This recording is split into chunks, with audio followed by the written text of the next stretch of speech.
Hello and welcome to another edition of I. In today's video, I want to bring you back to another time, 17 years ago in fact, location Frankfurt, southern Germany. And I was there with a lot of esteemed colleagues from a trade show event that we had organized for a very special chemical company from Switzerland. I was the account holder. So me and my colleagues had traveled down from Amsterdam by high-speed train all the way to Frankfurt. All those colleagues came from all over the world. One of these colleagues was a man who came from Ghana. His name was Kofi. And another one who worked actually quite close to me was a lady, and I actually can't remember her name, but she was from Kenya. It was a really nice event, 3 days. We had a big party to celebrate at the end of this massive gathering. The next day we had to wake up in the hotel. We got ourselves ready, prepared to catch the first high-speed train in the morning back to Amsterdam. So I had to walk to the train station, and the Kenyan lady who was working close with me, she also had to walk to Frankfurt train station, and so we walked together. And it was a long walk. We had a nice discussion. It was all cordial, pretty professional. It's pretty nice. So at some point during the walk, she started to lag behind and I jumped onto the high-speed train myself. This is Frankfurt. The high-speed train at around this time would have been filled with top executives. In my car, I had the colleagues from Hochdorf who was sitting right there, plus the CEO, and you had my CEO that was sitting further along in the cabin. I had taken a seat along with 4 of my other colleagues. So that's the setting, guys. Like I said, this Kenyan lady had fell behind the pack, and somehow I'd sat myself down and I didn't hear what was going on. But an eruptive argument had ensued between the guy, Kofi, the Ghanaian guy, and the Kenyan lady. Now, I wasn't there to witness this, but this is what happened. Kofi had turned around and said to this Kenyan lady, "Ah, you two look like a nice couple." This Kenyan lady exploded because he said this. She went ballistic. "How dare you? I don't like men. I don't like BMs. I don't date BMs. I don't have relationships with BMs. How dare you say something like that?" I wasn't there to hear this. The first part I didn't hear. Now I managed to see the rest of it, okay? So Kofi was walking into the cabin. I was sitting here. Kofi was walking into the cabin, right, where I was sitting with all these colleagues and all the CEOs and all of our clients and everything else. She walked in, perspiring on her head, cheap wig. "James, I just walked with you because I wanted to walk with you. I don't date BMs. I never have dated BMs. I only date WMs." And in front of everybody. Guys, I've got to say that this is probably one of the most embarrassing situations that I've ever had in my life. I didn't say anything to her. From that day, I just thought she was an embarrassment to us, as you know, to our people. Not just a crazy thing to say, but she said it in a crazy way, and she said the wrong things at the exact wrong time. In the last couple of videos that I've made, I've been bantering a lot with those types of women. From that day on, every time I picture one of these types of women, this is the type that comes to my head. An angry woman with a cheap wig, doesn't take care of themselves because they don't feel like they need to because they have a WM. This is what's stuck in my mind. We have to ask ourselves as BMs, where does this anger and rage come from? Why was she so angry at me? And I didn't do anything to her. And we're getting the similar thing here in the comment section. I am literally telling a group of BWs that you are worth more. And they are turning around to me and they are saying that I need therapy. So in today's video, that is what we are going to explore. Where this anger comes from, where this rage comes from. Why do they act this way? Why do they always overdo it? And whether or not us as BMs can do something about it? Well, we're going to try and figure this one out today. First, I'm going to ask you to please like, please subscribe, please share. It's really been helping the channel to grow, and I'd like to thank you in advance for doing so. First of all, we need to ask ourselves, where is this rage coming from? The anger is coming from frustration. I truly believe that's what it is. I think they are frustrated because of the general situation that these BWs are in. These BWs are focused. They are targeting WMs all the time, okay? For them, that is the pinnacle of what a man is, right? So they are targeting these men.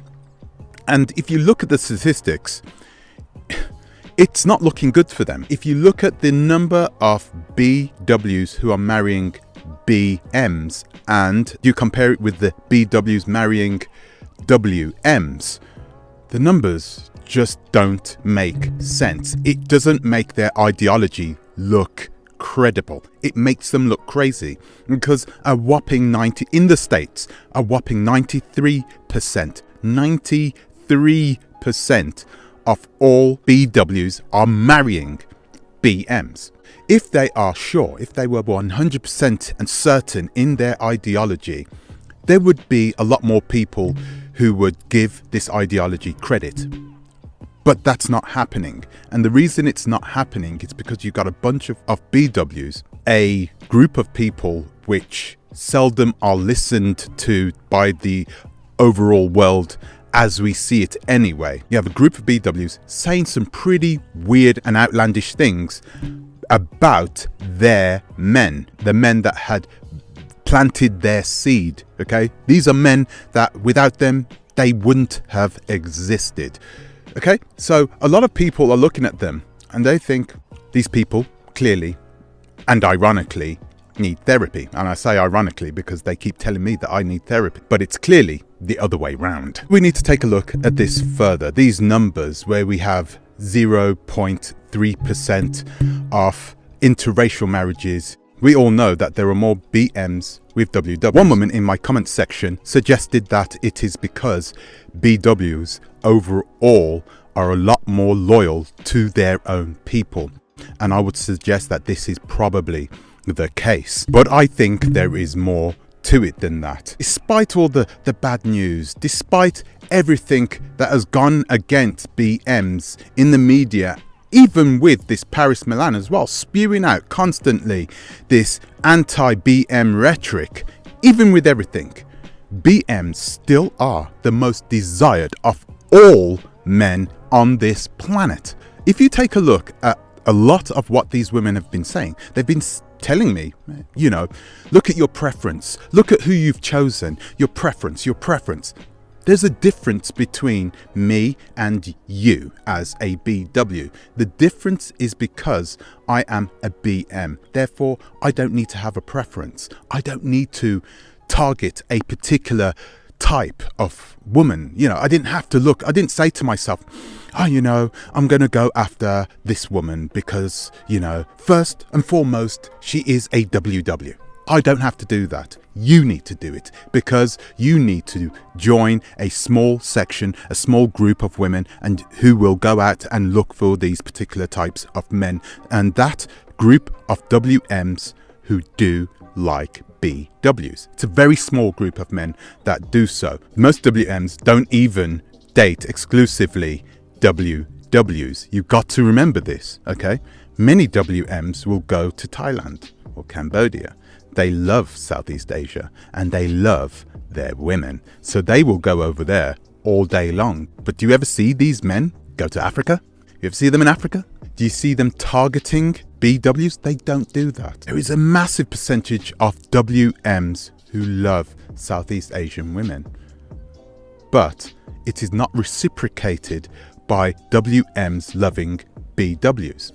Why is that the case?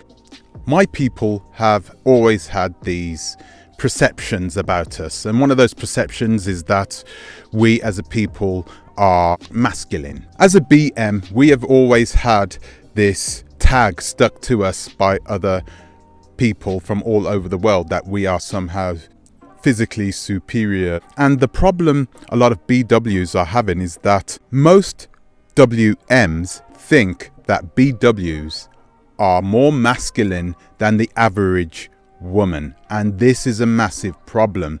This is a tag that BWs won't be able to get rid of, and it's a really horrible one because it puts us in a situation where we as BMs are more desired by everybody else because we are seen as being hyper masculine, whereas BWs are not in the same situation. They are also seen as hyper masculine, which is the reason why most WMs will not date BWs.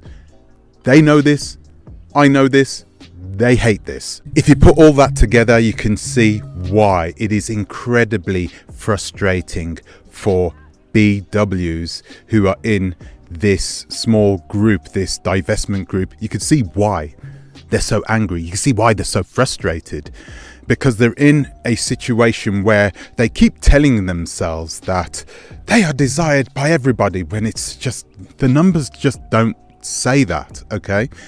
And when I say it, they get angry about it. Let's cut to the chase. How can BMs help? What can we do to make sure BWs are not stigmatized in this way?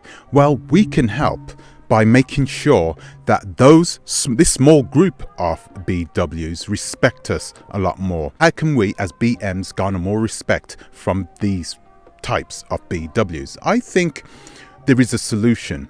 In my comments section, there was a woman who turned around and said, other men of other backgrounds get respect from the women, but you don't, you BMs don't do that, which is once again a fallacy, because 93% of BWs in America, well, they do respect their men. But I think part of what she said was right. Look at the other nations, look at the other people, look at other cultures, other backgrounds, look at what they are doing. So if you take a look at cultures like, where the women absolutely 100% in some cases respect their men, and if you look at the way the men are able to obtain that respect, a lot of them do it through fear. If you take a look at some of the comments that have been left by some of the ladies on my channel, you can see that there is an air of fear. They are almost trying to teach everybody else, that people like me, that I should be feared. For what reason? I don't know. But I don't think fear is a bad thing. Not in this way anyway. Look at places like Afghanistan or Pakistan, India, for instance. In the United Kingdom, people of that background, there's a large community in the UK, and people from that background, the women will always respect the men. Why? Because the men have built a mechanism throughout their culture, which means that the women must do. The name of that mechanism is called honor. Yes, honor. I know that some of you are going to jump at what I just said there, okay? I need you guys to calm down. Don't even start writing the comment section. But I truly believe this is one of the reasons why this particular group of people are able to get automatic respect from their women. Because their Ws fear them. They fear them, okay? It hasn't just come to them. It had to be cultivated. You get a similar thing also inside places like Afghanistan, where they have some pretty extreme policies for Ws when they have been put in those types of situations. They use big stones to do things, yeah? So they use fear as a tactic, as a tool, in order to garner respect from their women. Listen, before you start thinking that I'm advocating violence against BWs, that is not what I am saying. Let's take a look at nuclear weapons, for instance, okay? Weapons of mass destruction. These types of weapons are not used. When was the last time it was used? World War II, right? So we don't use these weapons at all, right? No, wrong. We use these weapons all the time, but we don't actually use them in a physical sense. What we do is we use them to dictate policies all around the world, just like what the United States does or what Russia has been doing lately. They don't use the weapons physically, but they use it as a tool, okay, to demand respect from other nations. So let's just say, for example, this type of thing, what these other cultures do, this would be like a nuclear weapon. So I don't think that, we should use it against BWs, but I think that we can implement it within our culture just so we can say, if you do that again, we have this to use, okay? We have this mechanism. Behave yourself. And I think that would work out pretty well. So guys, extreme circumstances, extreme solutions. I really do think that would be something that would definitely help crush the divestment movement. What do you guys think? Do you think that we should, as BMs, implement some sort of strategy in order to get this small group of malfunctioning BWs to come to us and to bow to us like the way they should? Or do you think there is another solution? Let me know in the comment section below. It would be really good to hear your opinion on this. So that's all I've got time for today. I'd like to thank you for watching. I'll see you in the next one. Ciao.